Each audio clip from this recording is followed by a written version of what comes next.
믿음은 내가 하나님을 아는 만큼 자라게 됩니다. 사람은 알면 알수록 실망도 하고 좌절도 합니다. 사람의 죄성은 너무나 깊은지라. 그런데 하나님은 영원한 신비 가운데 계시기 때문에 하나님을 알면 알수록 하나님을 사랑하게 되고 하나님을 경외하게 되고, 하나님을 사랑하고 경외하는 만큼 나는 영광스럽고 복된 존재가 됩니다. 할렐루야. 하와가 뱀의 유혹에 넘어간 이유가 무엇일까요? 하나님을 알지 못했기 때문입니다. 하나님이 어떤 분이신지를 몰랐기 때문이에요. 하나님이 그들을 얼마나 사랑하시는지, 하나님이 그들을 향한 계획이 얼마나 영광스럽고 복된 것인지 하나님을 알지 못했기 때문에 뱀의 거짓말에 넘어가고 말았습니다. 여러분, 뱀의 거짓말이 무엇이었습니까? 선악과 절대로 먹어도 돼. 하나님이 왜 선악과 먹지 말라고 했는지 아니? 너 선악과 먹으면은 너도 하나님처럼 되어 선악을 알게 되기 때문이야. 근데 하나님은 너무나 시기심이 많아. 너가 하나님처럼 영광스럽게 되는 거 절대로 원치 않거든. 그래서 하나님이 시기심이 많아가지고 선악과를 먹지 말라고 한 거야. 여러분, 이 사탄의 그 미혹의 핵심이 무엇입니까? 하나님을 오해하게 하고, 그 하나님의 선하심을 믿지 못하게 하고, 하나님에 대하여 섭섭한 마음을 가지게 하는 것. 그것이 사탄의 미혹의 핵심이었습니다. 여러분, 왜 하나님께서 선악과를 먹지 말라고 하시나요? 선악과의 삶이란 내가 주인 되어 내 영광, 내 육신을 위해 사는 삶이 뭐예요? 그게 선악과의 삶이거든요. 자, 이 선악과의 삶을 살게 되면은 더 이상 하나님으로부터의 기쁨과 영광을 내가 공급받을 수가 없게 됩니다. 그래서 하나님과의 관계가 끊어지게 되어 영원한 죽음의 길을 갈 수밖에 없기 때문에 하나님께서 선악과를 먹지 말라고 하는 겁니다. 그러므로 하나님께서 선악과를 먹지 말라고 하시는 것은 아담과 하와에 대한 청량할 수 없는 사랑 때문이었습니다.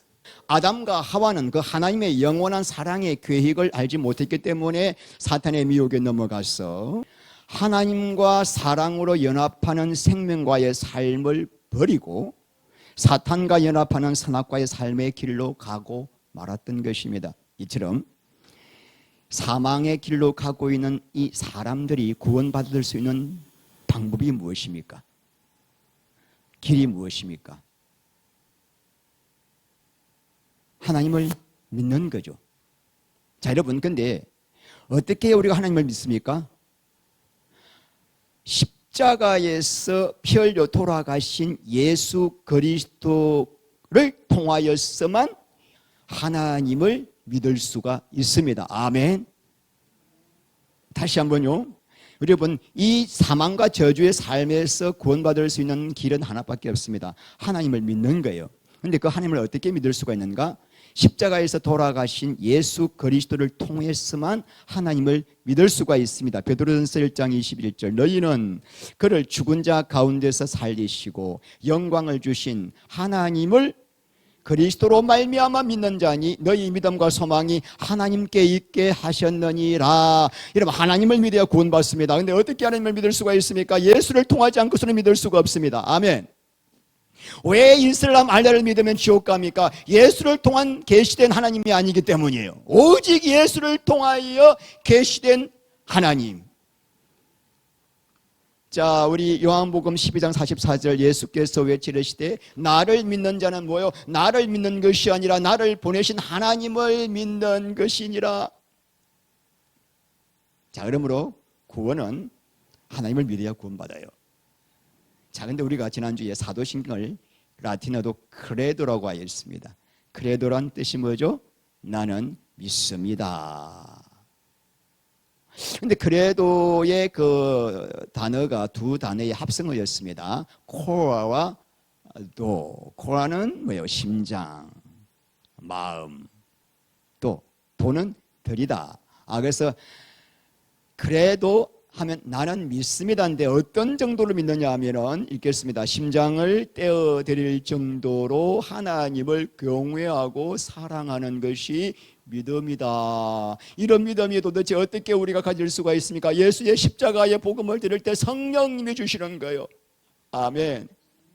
나 하나님이 살아계신 걸 믿습니다. 이런 믿음이 아니라 예수의 십자가에서 계시된 하나님, 나를 위하여 생명까지 버리신 그 하나님, 그 하나님을 향한 믿음이 복음을 들을 때 성령님이 우리에게 주시는 거예요.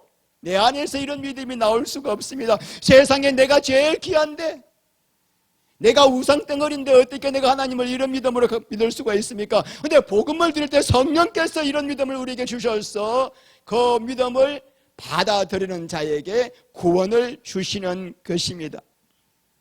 물론 이 믿음은 처음에는 그냥 심한 믿음이에요. 처음부터 우리가 예수를 위하여, 하나님을 위하여 심장을 떼어드릴 정도의 믿음이 없지요. 아주 그냥 심한 믿음인데도 복음을 계속 듣고 내 안에 오신 성령과의 교통으로 말미암아 이 믿음이 점점 커져가는 거죠. 그러니까 여러분 마음속에 정말 하나님은 내 생명보다 더 귀하다라고 하는 믿음이 겨자씨만 만큼에 이르러 있다면 그것은 성령이 주신 믿음이에요. 아멘. 내 안에서 이런 믿음이 나올 수가 없습니다. 여러분 안에 이 겨자씨만한 믿음이 있습니까? 또 구원받은 자예요. 그러므로 이 하나님을 아는 것이 신앙의 핵심이기 때문에 구약 성경에서 끊임없이 하나님을 알아라 호세아 6장 3절 여호와를 알자, 힘써 여호와를 알자. 아멘. 호세아 6장 6절 나는 인애를 원하고 제사를 원치 아니하며 번제보다 하나님 아는 것을 더 원한다. 여러분 지금 이 하나님이 예배라는 형식 원하지 않아요. 여기 앉아가지고 찬송 부르고 몸만 앉아가지고 이 예배 형식 절대로 안 좋아합니다. 이 형식을 통하여 심장을 떼어드릴 정도로 하나님을 향한 나의 뜨거운 중심을 드리는 것, 이게 진짜 살아있는 예배죠. 오늘 우리가 이 예배를 드리려고 오신 거예요. 이 믿음을 어떻게 가질 수가 있는가? 하나님을 알면 알수록. 할렐루야. 자, 그러면 하나님을 어떻게 알 수가 있을까? 여러분 뭐니 해도 뭘 읽어야 돼요? 성경을 읽으셔야 돼요. 일주일 내내 성경도 안 읽고서 하나님을 아시겠다, 우물에 가서 손님을 찾는 거예요. 여러분 하나님이 당신을 알려주시는 것을 계시라고 합니다. 계시에는 일반 계시가 있습니다. 일반적으로 천지 만물 자연을 보더라도 하나님이 살아계시는구나. 정말 귀뚜라미 한 마리만 보더라도 기절을 할 것 같아. 와, 하나님의 작품이네. 천지 만물이 하나님의 작품이에요. 인간의 양심을 보더라도 하나님이 살아계신 것이고 역사를 보더라도 하나님은 살아계시네. 아멘. 근데 이 계시는 희미합니다. 잘 알 수가 없어요. 그래서 하나님이 특별 계시를 주신 거예요. 특별 계시는 두 가지가 있습니다. 성경 말씀이요, 두 번째는 예수 그리스도. 자, 여러분, 그러므로 성경과 예수 그리스도를 통하여만 하나님을 분명히 알 수가 있는 겁니다. 그러므로 성경을 읽지 않은 분은 천년 만년 교회 다녀도 하나님을 알 수가 없고, 두 번째, 하나님을 경외할 수가 없습니다. 참 믿음 가질 수가 없어요. 믿음이 자라지 않습니다. 여러분, 하나님을 말씀을 읽지 않고 계시는 분은요, 자기가 갖고 있는 그 믿음은 자기가 만든 믿음이에요. 자기가 만든 신을 섬기고 있는 거예요. 그걸 뭐라 그러죠? 우상 숭배예요. 그러니까 여러분 지금 내가 날마다 말씀 가운데 주님과의 교통이 없는 분은 지금 뭐하고 있다? 우상 숭배하고 있는 자입니다. 말씀을 보지 않고 말씀 속에 당신 하나님이 계시되어 있는데 내가 말씀을 읽지 않고 어떻게 하나님을 경외할 수가 있냐고요. 그냥 내가 믿는 하나님을 믿는 거지. 여러분들 말씀만 가지고 부족합니다. 또 하나가 필요합니다. 기도가 필요합니다. 성경 말씀을 우리가 지식으로만 알아가지고는 하나님을 알 수가 없는 것은 하나님은 인간의 이성과 지식으로 알 수가 없기 때문입니다. 그래서 말씀을 통해서 알게 된 하나님을 말씀 묵상과 기도를 통하여 깊이 하나님과의 사랑의 교통 안으로 들어갈 때 하나님을 체험할 수가 있습니다. 그때 우리는 하나님을 안다라고 할 수가 있습니다. 멀리 떨어져 사는 처녀와 총각이 편지를 주고받으면서 서로가 어떤 사람인지 점점 알아가면서 가슴이 뜨거워져 사랑을 할 수 있지만 아직까지도 두 사람은 지식으로만 서로 알고 있는 사이예요. 두 사람이 결혼해서 같이 살면서 한 몸이 될 때 비로소 어떻게 돼요? 두 사람은 알게 되었다라고 합니다. 그래서 히브리어로 알다가 야다잖아요. 부부가 뭐하다? 동침하다 그래요. 그러니까 여러분들이 지금 내가 말씀을 읽는데 기도가 없다, 말씀을 깊이 묵상하면서 그 말씀을 붙들고 주님의 임재를 구하는 기도가 없다, 그거는 그냥 아직까지 내가 좋아하는 사람과 그냥 펜팔하는 정도죠. 그 인간 만나보니까 쏘갔네, 그럴 수가 있는 거예요. 그래서 하나님은 시편 34편 8절 말씀이 너희는 여호와의 선하심을 맛보아 알지어다. 하나님을 맛을 보지 않고서는 너는 나를 경유할 수가 없어, 나를 믿을 수가 없어 라고 하시는 것입니다. 그러므로 기도란 이것 주세요 저것 주세요 구하는 이방인의 기도고, 기도란 하나님의 얼굴, 하나님의 임재만을 구하는 것이 기도예요. 프로슈케. 아멘. 물론 우리가 때로는 데시스, 간구도 필요하고 다른 사람을 위해서 중보도 필요하지만 기도의 원래적인 의미는 뭐예요? 프로슈케, 주님의 얼굴, 주님의 임재만을 구하는 거예요. 근데 기도 없이 성경 말씀만 붙들고 있으면은 바리새인 같은 자가 될 수가 있고, 성경 말씀은 보지 않고 기도만 하면은 신비주의자가 될 수 있어요. 그러므로 기도와 말씀이 균형을 이루어야 될 줄 믿습니다. 그래서 여러분, 우리가 사도신경 강의를 통해서 우리 하나님이 어떤 분이신지를 공부할 때 성령님이 여러분 마음속에 하나님을 향한 뜨거운 마음을 주실 거예요. 그건 뭐예요? 기도하라는 거예요. 너 나를 찾아라. 설교 100번 들어봐 소용없습니다. 안 바뀌어요. 설교들이 바뀝니까? 설교들은 말씀 속에 나에게 부어주시는 것, 나의 주님을 향한 뜨거운 열정과 갈망과 주님을 향한 그 임재를 구하는 마음을 주실 때 뭐 해야 돼요? 주의 얼굴을 구하셔야 돼요. 요한복음 우리 14장 26절 하나 읽겠습니다. 보혜사 곧 아버지께서 내 이름으로 보내실 성령, 그가 너희에게 모든 것을 가르치고 내가 너희에게 말한 모든 것을 생각나게 하리라. 성령님만이 하나님이 어떤 분이신지를 어떻게 한다? 알려주시는 거예요. 내가 이성과 지식으로 성경 말씀을 아무리 연구하고 공부하더라도 성령님이 알려주셔야만 하나님을 알 수가 있다는 것입니다. 자, 우리 읽겠습니다. 저등하사 천지를 만드신 하나님 아버지를 내가 믿사오며. 자, 우리 한글 성경에는 뭐가 먼저 나옵니까? 천지를 만드신 전능하신 하나님, 이것만 나오죠. 이게 문제가 나오죠. 그 다음에 아버지를 내가 믿사오며 이렇게 나오는데, 라틴어 원문이나 영어 사도신경 보면은 그렇지 않습니다. 아버지가 먼저 나옵니다.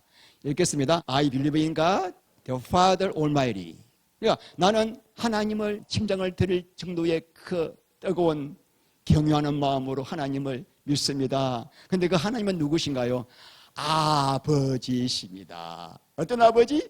Almighty. 능치 못함이 없는 전능하신 아버지십니다 라고 한 다음에 라틴어나 영어에 보면은 그 다음에 뭐가 나오느냐? Creator of heaven and earth. 하늘과 땅을 창조하신 하나님. 할렐루야.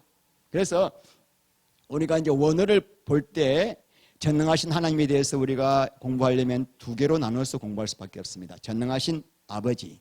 두 번째는 천지를 창조하신 하나님. 그래서 오늘은 전능하신 아버지에 대해서만 깊이 좀 나눠보겠습니다. 자, 그래서 읽겠습니다. 나는 전능하신 하나님 아버지를 믿습니다. 이런 고백이거든요. 여러분, 오늘 여기서 볼 때 아버지라고 하는 것은 원래 누구의 아버지를 말할까요? 예수 그리스도의 아버지. 자, 그런데 원래 이 아버지는 예수님의 아버지인데 우리도 예수님 덕분에 하나님을 뭐로 부르게 됐다? 아버지로 부르게 되었습니다. 요한복음 20장 17절 너는 내 형제들에게 가서 이르되 내가 내 아버지 곧 너희 아버지 내 하나님 곧 너희 하나님께로 올라간다 하라 하시니 내 아버지가 너희 아버지가 되었고 내 하나님이 너희 하나님이 되었단다. 원래 우리는 하나님과 원수지간이었습니다. 하나님으로부터 영원한 형벌을 받을 수밖에 없는 원수지간이었는데 예수님께서 우리 대신 사형 집행을 당하심으로 예수님의 아버지가 우리 아버지가 되었다는 거예요. 자, 요한복음 1장 12절 시작.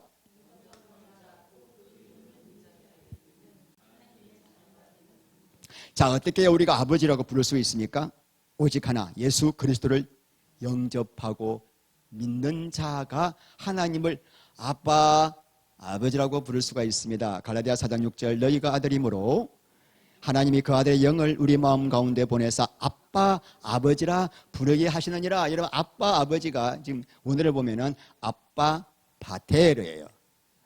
아빠가 같죠. 이 앞에 있는 아빠는 아람어입니다. 아람어에서 아기가 엄마 젖을 떼자마자 자기 아버지를 부를 때 아빠 이렇게 불러요. 아빠 똑같죠. 그리고 아기가 엄마 젖을 뗀 다음에 엄마를 부를 때는 아람어로 엄마. 그러니까 지금 아람어로 이렇게 우리 예수님도 그 하나님 할 수만 있으면 이 잔을 내게서 지나가게 하옵소서 할 때 그 기도가 앞에 아빠 아버지 불려요. 그러니까 예수님도 너무너무 힘들 때는 하나님을 아빠라고 부르십니다. 어째서 우리가 여러분 하나님을 아빠 아버지라 부르게 됐는가? 성령님, 우리 마음속에 오신 성령님으로 말미암아 아빠 아버지라 부르게 되었다는 것입니다. 제가 어릴 때는 아빠라는 말을 못 썼습니다. 아버지에 바무십니까? 왜 그래요? 친근한 관계가 없기 때문에. 너무나 제가 가지고 있는 아버지에 대한 그 인식, 이미지는 무서운 아버지, 혼내는 아버지, 엄격한 아버지, 이런 아버지 이미지가 있기 때문에 제가 하나님을 믿고 난 다음에도 하나님 아버지 할 때 그 아버지에 대한 이미지가 들어오지 못했습니다. 그래서 많이 신앙생활이 힘들었습니다. 그래서 성경을 읽으셔야 돼. 성경을 읽으니까 내가 알고 있는 우리 육신의 아버지와 같은 아버지가 아니네. 너무너무 좋은, 너무나 친근한. 우리 딸이 아빠라고 부르도 저는 가슴이 뭉클해요. 왜 그래요? 이 아빠라는 단어가 얼마나 친근한 관계입니까? 그러니까 하나님이 이제부터 나는 너희 아버지다, 아빠다라는 말은 우리가 어떤 순간에도 아빠하고 부르면은 그래 나 있다 하고 달려와서 안아주시는 아버지, 그런 아버지와의 관계가 하나님과의 관계가 되었다는 것입니다. 성경에서 왜 하나님을 아버지로 계시하고 있는가?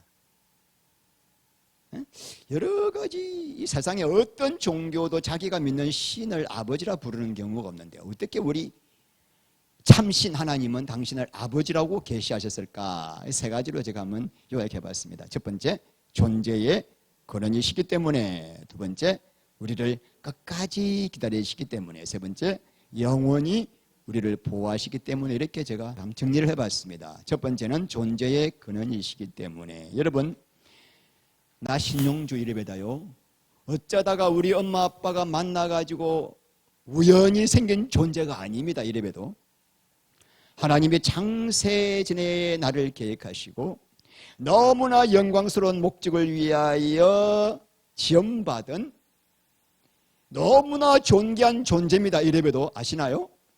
그러니까 지금 우리가 하나님을 아버지라 부를 때는 나 뿔이 있는 사람이야. 나의 존재의 근원, 나의 생명의 근원은 누구다? 하나님이시다. 우리 창세기 1장 27절 하나님이 자기 형상 곧 하나님의 형상대로 사람을 창조하시되 남자와 여자를 창조하시고 누구의 형상대로? 하나님의 형상대로. 왜? 하나님과 사랑하기 위해서죠. 창세기 2장 7절 여호와 하나님이 땅의 흙으로 사람을 지으시고 생기를 그 코에 불어넣으시니 사람이 생명이 되니라. 생명, 산혼이라는 뜻인데 살아있는 생명체가 되었다라는 뜻인데, 그러므로 여러분 하나님은 사람을 누구 형상으로? 하나님 형상으로. 예, 사랑의 파트너로 삼으셔서 하나님 안에 있는 모든 영광과 은혜와 복을 다 부어주시려고 이렇게 존귀한 존재입니다. 그런데 진화론자들은 뭐라 그래요? 사람은 그렇게 생긴 게 아니야. 우연히 어떤 생명체가 생겨가지고 이 생명체가 수십억 년 동안 진화하다가 원숭이가 사람이 되었대요. 여러분, 이게 사람의 너무나 존귀한 이 존재의 뿌리를 무시하고 사람은 우연히 어쩌다 태어난 존재다라고 이야기하는 이 진화론 때문에 이 세상이 날마다 이렇게 악해지는 거예요. 더 엄난하고 더 부패하고 사람이 짐승같이 변화가고 있습니다. 왜? 자기들의 뿌리가 짐승이라고 생각하니까. 그래서 제가 다음 주 1시간은 이 진화론이 얼마나 비과학적이고 얼마나 비성경적인지를 제가 좀 함께 나눌까 합니다. 자, 첫 번째, 우리가 왜 하나님을 아버지라고 부르십니까? 존재의 근원이시기 때문입니다. 두 번째, 시작. 우리를 끝까지 기다리시기 때문에. 자, 하나님께서 우리를 이렇게 영광스러운 목적을 위해서 창조하셨지만 아담과 하와는 선악과의 삶을 택하고 말았고, 하나님은 아브라함을 택하셔서 이스라엘을 통하여 당신의 계획을 이루시고자 했지만 이스라엘마저 우상을 숭배하고 하나님을 떠나고 말았습니다. 자, 이스라엘을 하나님의 자식으로 키우고 싶었는데 떠난 그들을 바라보면서 찢어지는 아픔으로 이렇게 말씀하십니다. 이사야 1장 2절 하늘이여 들으라, 땅이여 귀를 기울이라. 여호와께서 말씀하시기를 내가 자식을 양육하였거늘 그들이 나를 거역하였도다. 소는 임자를 알고 나귀는 그 주인의 구유를 알거만은 이스라엘은 알지 못하고 나의 백성은 깨닫지 못하는도다. 내가 자식을 양육하였거든. 그러니까 하나님이 자식을 키우는 것처럼 이스라엘 백성들을 진실과 사랑으로 양육하였건만 그들은 하나님을 배신하고 떠나버렸던 것입니다. 그런데 여러분, 중요한 것은 자식이 아무리 패역하더라도 그 자식을 버리지 못하잖아요. 하나님이 이제부터 너는 나의 자식이다, 나의 자녀라고 하는 것은 너희들이 아무리 패역하고 나를 떠난다 하더라도 나는 너를 포기할 수 없어. 나는 너를 끝까지 기다릴 거야. 이런 하나님의 마음이 담겨 있습니다. 이사야 30장 18절 그러나 여호와께서 기다리시나니 이는 너희에게 은혜를 베풀려 하시며 일어나시리니 이는 너희를 긍휼히 여기려 하심이라. 대저 여호와는 정의의 하나님이시라. 그를 기다리는 자마다 복이 있도다. 어떤 과거, 어떤 죄악을 범했더라도 하나님은 그 영혼이 돌아오기를 기다리고 계신다는 거예요. 은혜를 베풀려고, 구원의 은혜를 베풀려고 하나님은 어떤 과거, 어떤 죄악이 있더라도 돌아오기만 하면은 뭘 안 물어요? 과거를 묻지 않아. 그 내용을 잘 예시한 성경이 누가복음 15장에 돌아온 탕자의 비유에 나와 있지 않습니까? 이 둘째 아들이 아버지가 돌아가시기 전에 아버지 나 상속 재산 주십시오 받아가지고 집을 떠나서 허랑방탕하게 돈을 다 까먹고 이제는 먹고 살 길이 없어가지고 돼지를 치면서 돼지가 먹는 지엄 열매를 먹고 있었습니다. 제가 이 챗GPT한테 한번 그려봐라 했더만 이렇게 그리네요. 여러분, 이 이스라엘에서 돼지 치는 직업은 가장 하청 직업이에요. 가장 비천한 직업이에요. 그러니까 인생 밑바닥까지 내려갔다는 거예요. 그런데 여기서 이 둘째 아들이 아버지가 생각난 거예요. 내가 이렇게 비참한 인생을 살고 있는 것은 아버지를 떠났기 때문이야 하면서 아버지에게 돌아가기 시작합니다. 그런데 아버지는 놀랍게도 자식이 집을 나간 순간부터 이 아들을 기다리고 있었습니다. 이제나 올까 저제나 올까. 그런데 자식이 동구 밖에 서서 오는 게 보이니까 쫓아가가지고 입을 맞추고 목을 끼안고 좋은 옷을 입히고 살진 송아지로 잔치를 베풉니다. 누구를 이야기하고 있죠? 하나님이 이렇게 우리를 기다리신다는 겁니다. 여러분, 우리 같으면 어떡하겠어요? 자식이 내 재산 다 빼돌려가지고 밖에 나가가지고 그냥 온 술 마시면서 다 날려버리고 알코올 중독에 마약 중독이 돼가지고 집에 찾아왔네. 이놈아, 내가 그럴 줄 알았다. 꼴 좋다. 예, 정신 차려 이러지 않겠습니까? 우리 같으면은 기싸대기 날릴 것 같아 진짜. 근데 하나님은 그렇지 않아. 우리랑 다른 거예요. 신비한 하나님, 신비한 하나님. 시편 103편 13절 아버지가 자식을 긍휼히 여김같이 여호와께서는 자기를 경외하는 자를 긍휼히 여기시나니 이는 그가 우리의 체질을 아시며 우리가 단지 먼지뿐임을 기억하심이로다. 여러분 말씀을 잘 보세요. 하나님이 우리를 자식을 긍휼히 여김같이 여기신대요. 아버지가 자식을 긍휼히 여김같이. 그런데 어떤 자를 그렇게 긍휼히 여기시는가? 자기를 경외하는 자. 이 중요한 의미가 담겨 있습니다. 자, 내가 하나님께로 돌아왔다면은 마땅히 그 삶은 하나님을 경외하는 삶이어야 한다 이거죠. 아멘. 내가 아버지 집에 돌아왔는데 여전히 내가 다시 그 밖의 생활을 또 갈망하면서 또 뛰쳐나간다면은 돌아온 게 아닌 거죠. 그러니까 여러분이 아버지께로 하나님께로 돌아왔다면은 응당 이제 어떤 삶? 하나님을 경외하는 삶을 살아야 되는 거예요. 자, 하나님을 경외하는 삶이란 뭐죠? 하나님이 내 인생의 전부요. 내 생명보다 존귀한 존재로 하나님을 가장 사랑하는 삶. 아멘. 그래서 우리가 지금 하나님을 알아가는 거예요. 모르는 하나님을 경외할 수 없습니다. 하나님을 알아야 돼요. 기도와 말씀으로. 오늘 이 자리에도 하나님을 경외하는 마음으로 예배를 드리는 사람과 경외함이 없이 습관적으로 드리는 예배, 이게 하늘과 땅으로 갈라지는 거예요. 그러니까 여러분 속에 지금 하나님이 전부인가? 하나님이 여러분 생명보다 더 존귀한 분이신가? 내 심장을 떼어드릴 정도로 나 하나님 없이 살 수 없어. 그런 마음으로 와 계신다면 오늘 하늘 문이 열리고 있는 거예요. 할렐루야. 성령의 생수가 부어지고 있는 거예요. 하나님을 경외하는 자를 긍휼히 여기셔서 온 은혜를 다 베푸세요. 왜? 우리의 체질을 아시고 우리는 먼지 같은 존재야. 하나님을 경외하지 않고서는 사탄을 경외할 수밖에 없기 때문. 세 번째, 영원히 보호하시기 때문입니다. 하나님은 자녀가 우리 하나님의 자녀가 되는 순간부터 그때부터 영원히 지켜주시고 보호하시고 생명의 길로 인도하십니다. 육신의 아버지는 그러고 싶어도 못할 때가 많아요. 돈이 없고 흙수저 아버지 그러잖아요. 또 언제 어떻게 우리가 자녀를 우리가 지킬 수가 있습니까? 지금 어디서 뭐 하는지 모르는데, 근데 하나님은 그렇지 않다는 겁니다.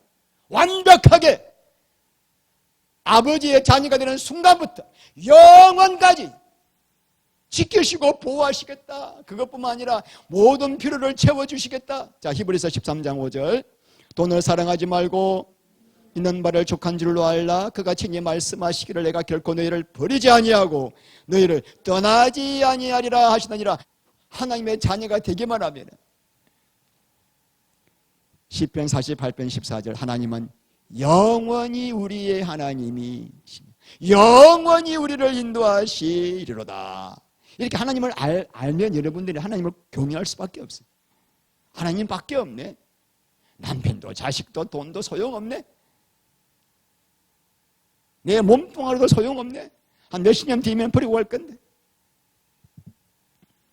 그리고 모든 필요를 채워주시는 우리 하나님. 자, 마태복음 6장 26절 이하. 공중의 새를 보라. 심지도 않고 거두지도 않고 창고에 모아들이지도 아니하되 너희 하늘 아버지께서 기르시나니 너희는 이것들보다 귀하지 아니하냐. 오늘 있다가 내일 아궁이에 던지는 덜풀도 하나님이 이렇게 입히시거든. 하물며 너희 일가보다 믿음이 작은 자들아. 그러므로 염려에 이르기를 무엇을 먹을까 마실까 무엇을 입을까 하지 말라. 이는 다 이방인들이 구하는 것이라. 자, 그 다음에 너희 하늘 아버지. 아멘. 아버지께서 이 모든 것이 너희에게 있어야 할 줄을 아시는데, 덜풀도 저렇게 입히시고 공중의 새도 키우시는데 너희는 그런 것들과는 비교할 수 없는 나의 너무나 존귀한 자녀가 아닌가. 그러므로 이 땅 사는 동안에 내가 필요한 것, 먹을 것, 입을 것, 모든 영, 혼, 육 모든 것 다 채워줄 테니까 제발 그런 것들 때문에 염려들 하지 마라 말이야. 그런 것들은 다 어떤 사람들이 구하는 것이다? 이 하나님을 모르는 사람들이 구하는 것인데, 하나님은 다 알고 계셔. 그러니 제발 너 인생의 목적을 한 가지로 정해라. 한 가지. 그게 뭐죠? 시작. 그런즉 너희는 먼저 하나님 나라와 하나님 의를 구하라. 그리하면 이 모든 것을 너희에게 더하시리라. 하나님의 의와 그 나라를 구하는 삶이란 다른 것 아닙니다. 하나님이 내 인생의 전부가 되는 삶, 하나님이 내 인생의 목적이 되는 삶. 간절한 기도 제목은 내 마음을 다하여 더 하나님을 사랑하게 하옵소서. 어떤 순간도 내가 하나님의 손을 꼭 붙들고 하나님만을 소망하며 살게 하옵소서. 할렐루야. 이런 삶을 아버지께로 돌아온 자는 응당 살아야 한다. 왜? 다 채워줄 거니까. 여러분, 그렇다면 우리가 왜 우리가 이 말씀을 다 알고 계시는데도 이 삶을 살지 않고 왜 내 육신만을 위해 살고 있을까? 왜 그렇게 먹고 사는 일에 좋게 살까? 이제 마지막 결론입니다. 잘 들으셔야 돼요. 여러분, 이거 모르는 말씀 아무도 없습니다. 아무도 없죠. 뭐 새신자 다 알아요. 하나님은 the kingdom of God. 내 안에 하나님의 나라가 이루어지기 위해서는 하나님의 의, righteousness, 그분과의 올바른 관계, 사랑의 관계, 그분이 내 인생의 전부가 되는 관계를 가지게 되면 내 안에 주님의 나라가 이루어지고 그때 하나님께서 모든 걸 채워주신다. 이게 다 아는 내용인데 왜 이런 삶을 살려고 하지 않을까? 왜 살지도 않을까? 뭘까요? 내 육신의 생각과 본성대로 살려고 하는 이 죄성이 너무나 강하기 때문이. 그래서 오늘 중요한 결론입니다. 그래서 이 삶을 살기 위해서 우리에게 필요한 것이 할례입니다. 할례. 여러분, 오늘 전능하사 천지를 만드신 하나님 아버지를 내가 믿사오며 해서 전능하신 하나님 했죠. 전능하신 하나님 단어가 성경에 제일 먼저 나오는 구절이 어딘지 아시나요? 창세기 17장입니다. 자, 읽겠습니다. 아브라함이 99세 때 여호와께서 아브라함에게 나타나서 그에게 이르시되 나는 전능한 하나님이라 너는 내 앞에서 행하여 완전하라. 하나님께서 아브라함에게 75세 때 내가 자식을 주겠다. 근데 10년 지나도 자식을 안 줘요. 그래서 85세 때 하갈과 동침하여 86세 때 이스마엘을 낳았어요. 그리고 13년 지난 99세가 되었어요. 이때 하나님이 나타나셔서 이 말씀을 주시면서 내년 이맘때에 너 아들을 주겠다라고 약속하십니다. 여러분, 지금 아브라함이 이제 내년이면 100세예요. 사라는 90세예요. 100세 먹은 할아버지와 90세 먹은 할머니가 동침을 해서 자식을 낳을 확률은 0%입니다. 사라는 태어나서 한 번도 아기를 낳아본 적도 없는 사람이에요. 경수가 끊어진 지 오래입니다. 근데 하나님이 약속하세요. 내가 내년 이맘때 너 두 사람을 통해서 내가 자식을 낳아주겠다. 자, 그래서 하나님이 아브라함이 하신 말씀이에요. 나는 뭐다? 전능한 하나님이라. 엘 샤다이. 엘 샤다이. 엘 샤다이가 뭐냐면 유방이 풍부한 하나님이에요. 그 당시에는 이제 자식 많이 낳는 게 복이니까 자식을 많이 낳아가지고 모든 자식을 다 젖을 먹일 만큼 하나님은 전능하시다. 이런 의미의 엘 샤데. 근데 이러면 중요한 거는 자, 그 다음 말씀 잘 보십시오. 너는 내 앞에서 행하여 뭐하라? 완전하라. 여기에 핵심 키가 있습니다. 아니, 우리 인간이 죄인인데 지금 아브라함이 자식을 낳기 위해서는 너가 지금 앞으로 내 앞에서 완전히 행해야 된다. 이런 말씀을 하시는데 사람이 어떻게 행하여 완전할 수가 있습니까? 에? 어떻게 우리가 이렇게 완벽하게 살 수가 있습니까? 그래서 이 뜻이 뭘까? 행하여 완전하게 산다는 뜻이 뭘까? 그 다음에 답이 나와 있습니다. 자, 10절 읽겠습니다. 너희 중 남자는 다 할례를 받으라. 이것이 나와 너희와 너희 후손에 지킬 내 언약이니. 자, 여러분, 할례는 남자의 생식기 표피를 자르는 거예요. 그러니까 이거는 생식기를 자르는 것에 대한 상징적인 표현입니다. 남자가 생식기를 자르면 남자의 구실을 못하는 거죠. 자, 이게 뭐냐면 하나님, 나는 이제부터 당신에 대하여 완전히 죽은 자입니다. 나는 아무것도 할 수 없는 자입니다. 여러분, 10년 전에 아브라함이 왜 하갈과 동침했습니까? 나는 아직까지 여자와 동침하면 자식을 낳을 수 있는 뭐가 있다? 육신의 정력이 있다라고 자기를 믿었기 때문이에요. 그런데 너 하나님이 주시는 자식을 낳기 위해서는 너가 너에게 대해 믿고 있는 너 육신을 신뢰하는 그 마음이 죽어야 돼. 너는 아무것도 할 수 없어. 완전히 죽은 자가 돼야 돼. 그래야 전능하신 하나님이 이제 너 가운데 역사하여 자식을 낳게 할 수 있어요. 여러분, 하나님이 아무리 전능하신 하나님이시라고 하더라도 우리가 할례를 받지 못하면 하나님은 아무것도 하실 수가 없습니다. 하나님, 나는 주님 앞에서 그 무엇도 할 수 없는 전적으로 무능한 자입니다. 나는 아무것도 아닙니다. 그때 전능하신 하나님이 우리 가운데 당신의 능력을 나타내셔서 약속을 이룰 수가 있는 거예요. 그래서 네가 할 건 하나밖에 없어. 너가 죽은 자로 여겨야 돼. 이게 바로 뭐죠? 십자가의 자기 부인이에요. 아무도 자기를 부인하고 십자가를 지지 않으면 나를 따를 수가 없다. 전능하신 하나님의 역사를 체험할 수 없다. 너가 너를 부인하지 않고서는 너 옛사람이 예수와 함께 죽은 것을 믿지 않는다면 나는 너 가운데 아무것도 행할 수가 없어. 할례만 하면은 고목 같은 아브람과 사라 사이에 자식이 생겼던 것처럼 우리가 할례만 하면, 마음의 할례만 하면은 고목같이 죽어있는 이 육신 속에서 하나님이 이삭 같은 새로운 생명으로 역사하셔서 우리 가운데 거듭나게 하시고 생명을 구원하게 하시고 생명에 자라게 하시는 전능하신 약속을 다 이루게 하겠다. 아멘. 빌립보 3장 3절. 하나님의 성령으로 봉사하며 예수로 자랑하고 육체를 신뢰하지 아니하는 우리가 곧 할례파라. 육체를 더 이상 신뢰하지 않는 저에게 가장 큰 기도 좀 하나님, 나를 좀 의지하지 않고 하나님만 의지하며 말씀을 전하고 목회하게 하옵소서. 자꾸 나를 의지하는 오호 통제라. 그래서 날마다 죽으라 그랬어요. 날마다 한시라도 우리가 이 십자가 붙들지 않으면 또 내가 하려고 그래. 내가 하려고. 하나님이 다 하시는데 너는 죽은 자로 여기기만 하면 내가 자식을 낳게 할 거야. 할렐루야.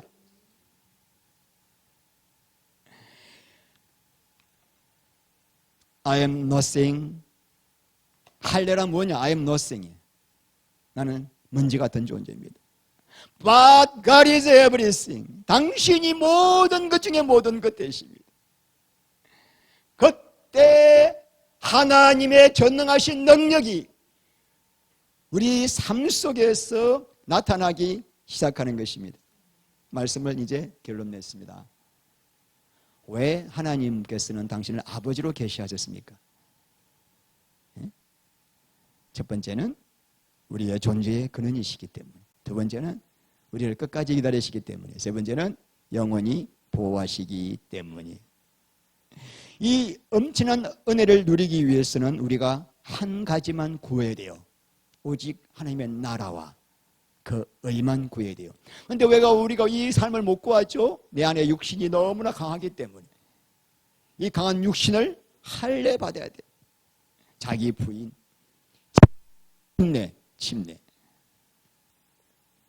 침례를 받을 때 비로소 하나님의 약속이 우리 가운데 이루어지는 거죠.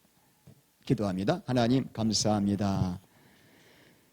하나님, 전능하신 하나님, 우리의 아버지 되신 하나님, 하나님, 우리의 존재의 근원이시고 끝까지 우리를 기다리신 하나님, 우리를 지키시고 보호하시고 영원히 인도하시고 우리의 모든 필요를 채워주신 하나님, 그래서 우리는 그 나라와 그 의, 하나님만을 인생의 목적으로 삼고 하나님만을 구하며 살기를 원합니다. 하오나 내 안에 너무나 육이 강하고 육신의 본성이 너무나 강하여 주님의 역사를 체험하지 못합니다. 날마다 자기를 부인하고 주의 길을 따라가는 영광스러운 하나님의 자녀가 되게 하여 주시옵소서. 예수 그리스도 이름으로 기도합니다. 아멘.